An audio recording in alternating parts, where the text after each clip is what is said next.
Paulie Malignaggi feels sorry that Dillian Whyte has not received a title shot yet, but I don't, and I'm going to explain why. What up, Fight World? It's your boy Ego, and I'm back with some more boxing. Make sure you smash the like button. Also, subscribe to my channel for the latest and greatest in boxing. If you want to become part of the gang, notification gang, please hit the bell icon. Shout out to the Super Chats, channel donations, the Venmo donations, the Cash App, and the Patreon family. We working. Now, head over to Patreon, revamped it. It's started from scratch, and I got some stuff I will be shifting over to the Patreon member side of things, and also YouTube channel members. I'm trying to warn everybody and let them know so you don't want to miss the party. And to become a YouTube channel member, hit the join button by the subscribe button. Patreon, there's a link in the description, and everything is outlined from there. Definite way to help the channel. And another great way to support the channel is to click the link in the description. Get ESPN Plus. It's an app with a ton of original shows, exclusives, BTS, and docuseries and whatnot. They got classic fights that are available, archived fights, different things like that. Get ESPN Plus as a standalone app, or you can bundle it, ESPN Plus, Hulu, and Disney Plus. Get all three apps, one price, $12.99. And it does help the channel in a phenomenal way when you guys click on that link. Now, let's get down to business. I ain't got no time to play around. What is this? Keith Idec, link in the description. He pinned an article with some quotes from Paulie Malignaggi. Quickly gonna go over Paulie Malignaggi's quotes, and I'm getting right down to the steak and the potatoes, what you guys want. And I disagree with what Paulie's saying. He's basically saying it's ridiculous and ludicrous that Dillian Whyte, you know, he's so impressive and he hasn't received a title shot in his career. Because if you remember, when he fought Anthony Joshua, that was before Joshua had become a champion. So that was a non-title fight, which he lost by stoppage. So this is what Paulie Malignaggi had to say, quote, "How Dillian Whyte has not gotten a heavyweight title shot in his career baffles me. It really baffles me. This is not the 50s, 40s, or the 30s where you had certain fighters based on certain characteristics like race who did not get title shots. I obviously don't think Whyte's not getting a title shot because of his race, but I think it's utterly ridiculous that a guy that good cannot get a title shot, a heavyweight title shot, and that blows me away. There's definitely no reason at all he shouldn't have gotten a heavyweight title shot. It's ludicrous." End quote. He said there's a lot that turns me off about boxing, and seeing things like that is definitely one of them. How has this guy never gotten a title shot? How are you that good and you can't say you've ever heard that ring announcer say tonight 12 rounds heavyweight championship titles of the world? I remember for one those moments when I would be in the ring for a fight and I was a part of a world championship fight, and Jimmy Lennon or Michael Buffer would say this fight 12 rounds for whatever organization, light welterweight championship of the world. And he said that's an earmark moment for you to your career, in your career, to even hear that before a fight starts. How Dillian Whyte has never been able to hear that with the fight that he's been involved in, it blows me away. He's a very good fighter and he's obviously earned it. Now, this is, you know, I disagree with Paulie, like almost everything he said. The only thing I agree with, I think Dillian Whyte is solid. I think he's a solid fighter. But listen, I'm just going to keep it real and get straight down to it. I feel like since Paulie Malignaggi has really like started making trips to the UK and really teamed up with Sky Sports doing analysis and commentary, he's been almost like apologetic and really sympathetic to the UK movement and real partial to it. You know what I'm saying? Like rate AJ so highly and Tyson Fury, you know, just things like that. And then not really, he's on Showtime with Wilder at a point and not really give Wilder the kind of commentary that I think he deserves, you know, and that he's earned, things like that. So I think Paulie has already like kind of crossed over where working with, you know, really these people you see right here, like the Amir Khans and, you know, this type of stuff, going over there and doing all these Ultimate Boxer shows and stuff like that. It's like he has a battery in his back, you know, when it comes to UK boxing. and maybe it's just him hanging out. Maybe it's, a deeper thing. Like they ask him to talk positively about certain things or bring up certain issues because he's a personality in the boxing. Or maybe he just feels a kinship, being out there and, having meetings and just working with him. Maybe he feels a brotherhood or something for British boxing. I don't know. But either way, I disagree with what he's saying about Dillian Whyte. Like, see, he's trying to make it sound all like apologetic and feel bad for Dillian Whyte. And I'm going to explain why I don't personally feel bad like Paulie Malignaggi that he's never gotten a title shot, right? And the reason is simple. The people that Paulie Malignaggi is praising, they have also made decisions on behalf of Dillian Whyte and Dillian Whyte's team, which have led to him not getting a title shot. So if this was a regular situation and a guy like Dillian Whyte had not gotten a title shot, I could understand. I could understand someone saying, okay, the man's been, rated top 1, top 2, blah, blah, blah. And how hasn't he gotten a title shot? Then I would agree with Paul Malignaggi wholeheartedly. But the reason I don't agree with Paulie Malignaggi is because, like I said, we unpacked. The opportunities have been there, and it's been decision making from Dillian Whyte's own team that have actually pushed him out of contention for title shots. And I'll explain. In the words of Bruce Lee, in one of my favorite movies, was the biopic, Dragon. Okay, I'll prove it. Right? Let me prove it. This is what I'm talking about. And see, this is all these Ultimate Boxer UK shows and stuff that he's working on. Yeah, I don't know if he must have forgot, but I'll definitely add my thoughts to the mix. So I've already went over this several times, and it's kind of shocking that Paulie Malignaggi doesn't really seem to know these things that are pretty much common knowledge to me, and they're all true, all facts. This is the entire truth, and Paulie Malignaggi is acting almost oblivious to this. He's just saying, oh man, Dillian Whyte, he didn't get a title shot. Again, I could understand it. So let me tell you about some of the decisions that I'm talking about. Eliminators.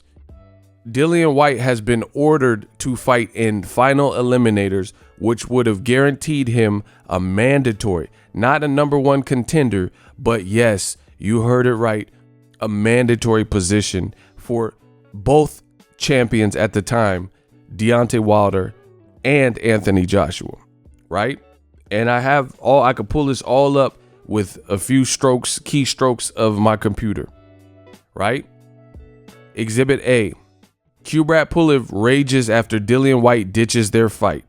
Kubrat Pulev rages after Dillian Whyte ditches their fight and opts to face Joseph Parker, right? This is all fact. I went over all of this, but I'm just recapping because I get new people who join the channel, and some people don't understand it. Kubrat Pulev rages after Dillian Whyte ditches their fight and opts to face Joseph Parker.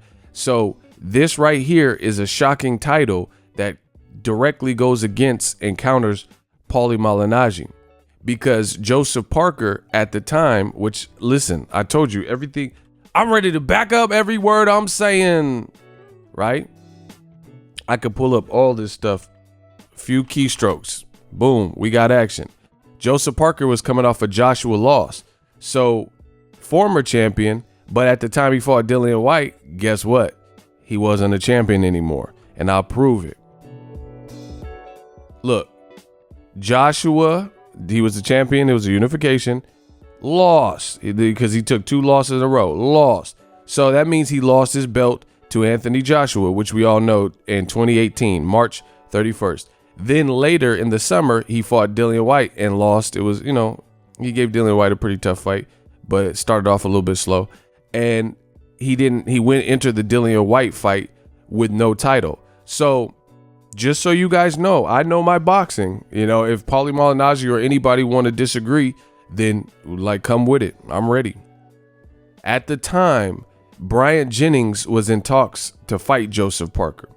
Dillian Whyte was supposed to do this final eliminator with Kubrat Pulev, right? So out of nowhere, I wake up and then they're doing a press conference with Joseph Parker and Dillian Whyte. And I'm like, yo, what's happening? I thought Parker was finna fight Brian Jennings, right? And Whyte was supposed to fight Kubrat Pulev. But they did the old switcheroo, and Eddie Hearns and Rematch Room had decided to instead put on pay-per-view, Sky Sports box office, Joseph Parker versus Dillian Whyte. They thought that was a bigger money fight, and that's one of the main reasons. And they felt they could put it on pay-per-view despite Parker coming off of a loss, to Joshua. And they pulled him out of this eliminator, right? And this is why Kubrat Pulev was so mad. Now, the reason this is imperative is because fast forward to the future, guess who Joshua is rumored to fight? This man you see on screen, Kubrat Pulev. So if in 2018, right, mid 2018, Dillian Whyte would have fought and beat Kubrat Pulev for the final eliminator, then guess what? He would be the mandatory for Joshua's belt. And now, everything is aligned for the mandatory slot to get his opportunity. And before this pandemic, that's what the case was. The case was, Kubrat Pulev versus Joshua. It had already been announced, but the pandemic obviously came into play and pulled, it pulled that apart. Look, so if Dillian Whyte really wanted a title fight, right, then why on earth did he choose to fight Joseph Parker coming off of a loss?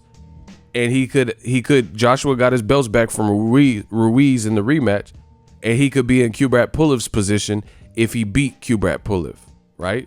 And then you could be challenging Anthony Joshua.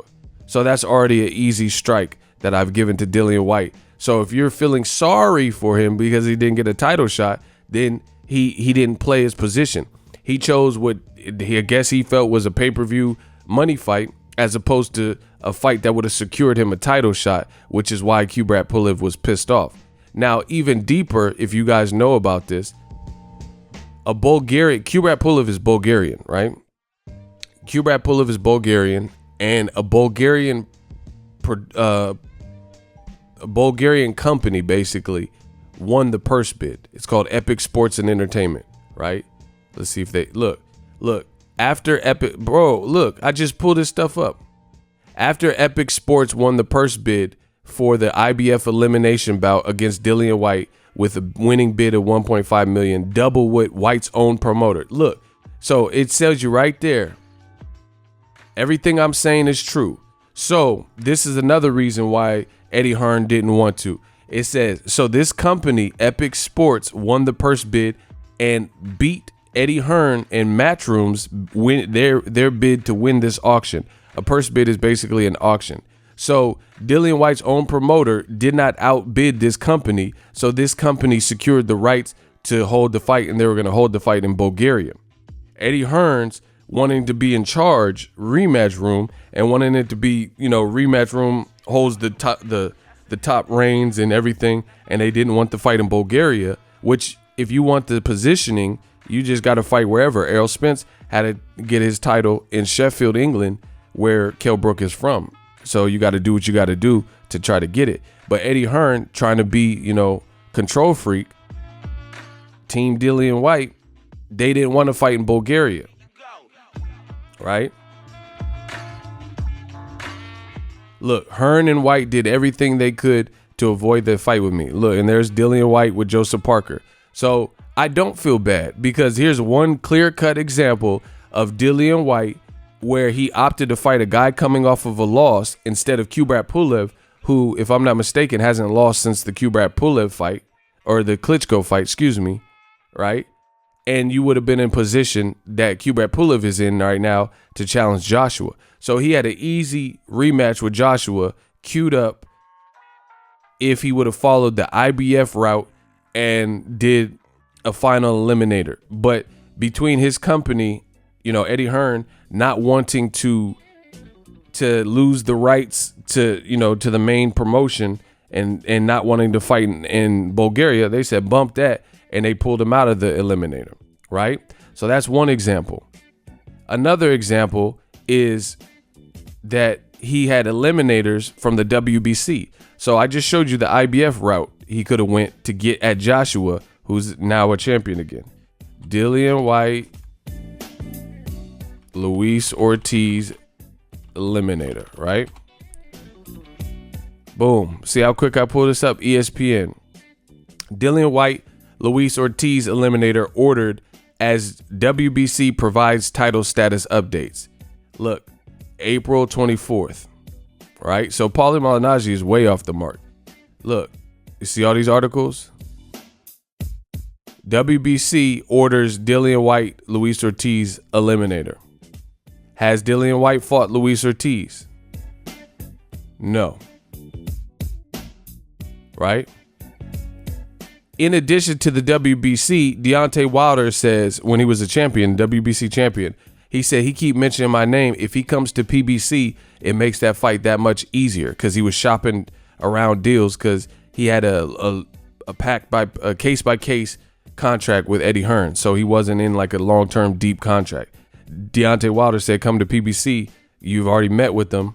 Come to PBC. That makes that fight easier. Dillian Whyte was also told by Wilder, who was the champion at the time, fight Luis Ortiz, right? And then I'll give you a title shot.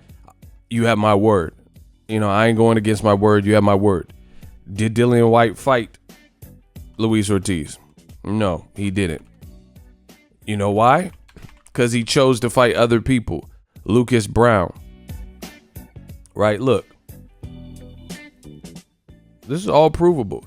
Dillian Whyte welcome to fight Luis Ortiz next in December, says the WBC. So you had Wilder telling you to fight him, and then it became formal. The WBC ordered you to fight him. Dillian Whyte ordered to fight Luis Ortiz before Deontay Wilder. So if you wanted a Wilder title shot so bad, why didn't you go through Luis Ortiz? I'm going to look at meeting up with them face to face, blah, blah, blah. Right? So you could have fought Luis Ortiz. Guess what? Luis Ortiz got 2 shots at Wilder. 2 shots at Wilder. So obviously if Dillian Whyte would have beat Luis Ortiz, then there would be no reason for Wilder to have fought him twice because Dillian Whyte would have knocked him off, the rankings. So that's another example. See, this is becoming too easy for me. So I disagree with what Paulie Malignaggi is saying. There's been marked examples of Dillian Whyte where he could have easily got title shots and he didn't fight eliminators. So whose fault is that? You didn't want to fight Kubrat Pulev in Bulgaria and you chose to fight Joseph Parker off a loss. Wilder gave you his word. If you fight Luis Ortiz, then he'll give you a shot. He said, since you're shopping deals, if you come to PBC, it makes the fight that much easier, and that would have been a title shot. Then the WBC made it formal and ordered him to fight Luis Ortiz. He didn't do it. Oh, yeah. And you also have the instance of Dominic Breazeale, who got a Wilder shot, a title shot at Wilder. The WBC orders, look, WBC ordered Dillian Whyte versus Dominic Breazeale. And guess what? He never fought him. So all these people talk about Dillian Whyte's resume and things like that. But guess what? He didn't fight. He didn't fight these guys. He didn't fight. I would have rather seen Dominic Breazeale, Luis Ortiz, or Kubrat Pulev versus Lucas Brown. Fights like that. Robert Helenius, and just random fights. Look, so Dominic Breazeale would welcome a fight against Dillian Whyte. He has welcomed a fight. So this was when Breazeale was the #1 mandatory. He said, I thought Dillian Whyte and myself were actually going to fight this year. He's bound with his situation with the WBC and his silver belt, and I have the WBC mandatory. So I only thought it was right for him and myself to get in the ring and square it off, as the fans would love to see it. So hopefully that fight comes in the near future. So he said it's definitely up to Dillian Whyte, but I'm a fan pleaser. If the fans want to see it, I'm the guy to give it. So you got called out by Dominic Breazeale, who was the #1 mandatory for the WBC that was held by Deontay Wilder, right? If you would have took him up on his offer, look, this is from August 2018. If you would have took him up on his offer, then guess what? You could have fought him if you were to beat him.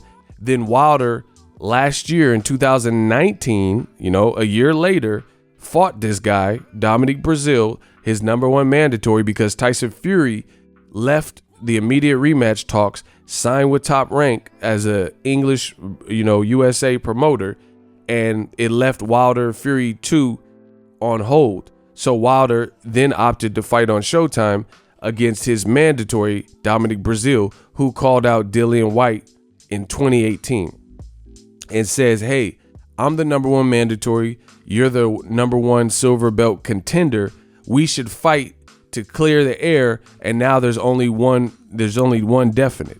This idea was encouraged by the WBC, as I mentioned, Dominic Breazeale, Dillian Whyte.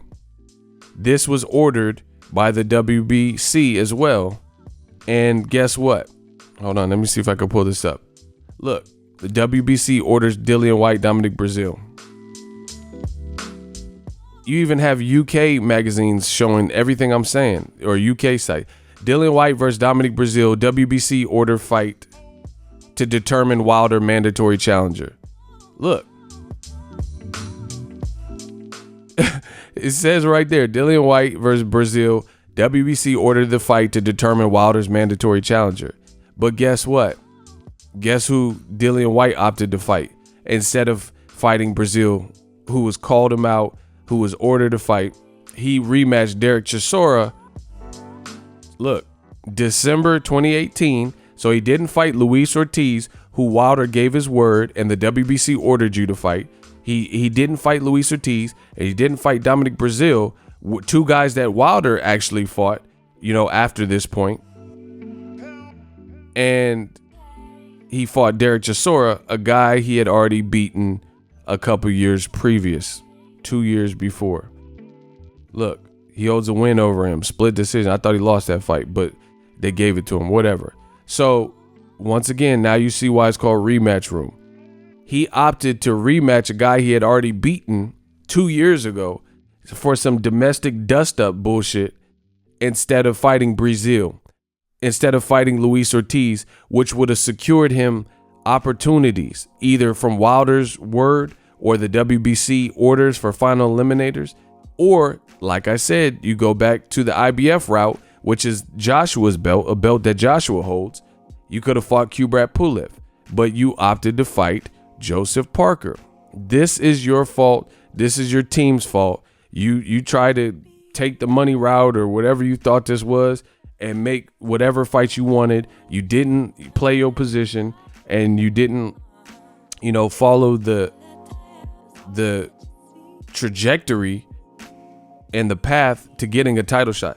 Like, why do you think you got guys like Sean Porter who follows the WBC path, and then he gets the WBC title, the vacant belt fight with Danny Garcia, and then he gets the WBC belt because he did what the WBC said and he followed that path.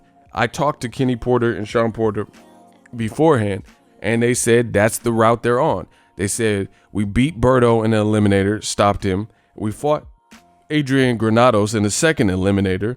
And then after that point, they fought Danny Garcia for the WBC vacant belt because Keith Thurman had been too inactive and he was a champion in recess. You see what happens when you follow orders, and you play your position? Same thing with Errol Spence. Errol Spence did everything the IBF wanted him to do, and then it was a matter of time. He got the Kubrat Pulev, he got the Kell Brook fight, So basically, he got the fight. He was down to fight Konstantin Ponomarev, who ducked him a couple of times. He fought Leonard Bundu. He did all the chores. It's like a parent. You do your chores, and then they let you go outside and play. Dillian Whyte didn't do his chores. He started fighting Lucas Brown and Robert Helenius and, a bunch of other people that were off the spectrum. Derek Chisora rematch. Nobody told you to fight none of those fights. You could have stayed on the path, and you chose not to. So I disagree wholeheartedly with Paulie Malignaggi The reason Whyte hasn't gotten a title shot is because of Whyte. He ain't got a title shot because of him, because of the decisions him and his team have made. And I could keep going, but I'm gonna try to wrap this up. Actually, let me give you one more ego fun fact. Talk sport. Dillian Whyte, the WBC are protecting Wilder, whatever. And he says, I have had 0 offers to fight Joshua in New York. So Gerald Big Baby Miller, this is why it doesn't sound like Paulie's well versed on this subject, but I am. So this is an exclusive with Dillian Whyte. Gerald Miller failed a drug test, right? So he was no longer eligible to fight in Madison Square Garden against Joshua. Look what the title says. This is Dillian Whyte talking. Anthony Joshua never offered me a fight in New York. Joshua recently claimed that he has made offers to just about every heavyweight this year, including myself. I can say right now on my left hand, AJ and Eddie Hearn did not make me an offer to fight in New York after Gerald Miller's failed drugs test. It was me that offered to step in and take the fight. AJ had been doing VADA for testing for 10 weeks, and I had been training for 5 weeks. So I said, I've got enough time to get myself ready and take the shot. So let me get this straight. Gerald Miller was supposed to fight Joshua. Joshua Miller obviously didn't happen because he failed drug tests. He's out of there. So they needed a replacement. He said he had already been training and keeping his body in shape for 5 weeks, and he could have stepped in. He said Joshua never offered him a fight. He says, I don't understand why they would not tell the truth. There was a phone call with Eddie Hearn where I said I would jump in, and Eddie Hearn couldn't have changed the subject quicker. He didn't want to know. I don't care what anyone says. No offers have been made. Joshua has got my number. He can contact me on Instagram or Twitter if he likes. I'm a very easy man to reach. So once again, rematch room cap. Gerald Miller was out. Joshua needed an opponent. A good fight would have been Dillian Whyte. And he says he called Eddie Hearn and said, hey, I'll step in. And he says, Eddie Hearn, I told him on the phone that I would jump in and take Miller's spot. And Eddie Hearn couldn't have changed the subject quicker. He didn't want to know. So there's another title shot. I mean, how many times I got to do this? I keep killing y'all, man. How many times I got to do this? So that's another title shot that Dillian Whyte could have had, you know, in lieu of Gerald Miller, Big Baby Miller failing a drug test, and Eddie Hearn didn't make that. He didn't make that fight, and Dillian Whyte wanted the fight, you know? So how is it so criminal, like Paulie Malignaggi is making it to say, when I told you there's several eliminators that he has not done. There's several offers from the WBC and the IBF and, you know, fights packs made from Wilder. Now this, where Dillian Whyte, all he had to do is, you know, play the position. Eddie Hearn in this situation, all he had to do is give Dillian Whyte the shot. Say, oh, all right, man.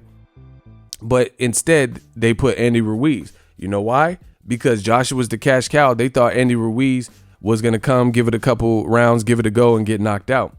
Eddie Hearn knows late switch that Dillian Whyte gives Joshua problems every time that they fought. He beat him in the amateurs. He hurt him in the pro fight, even though he was stopped. So he didn't want to take that risk.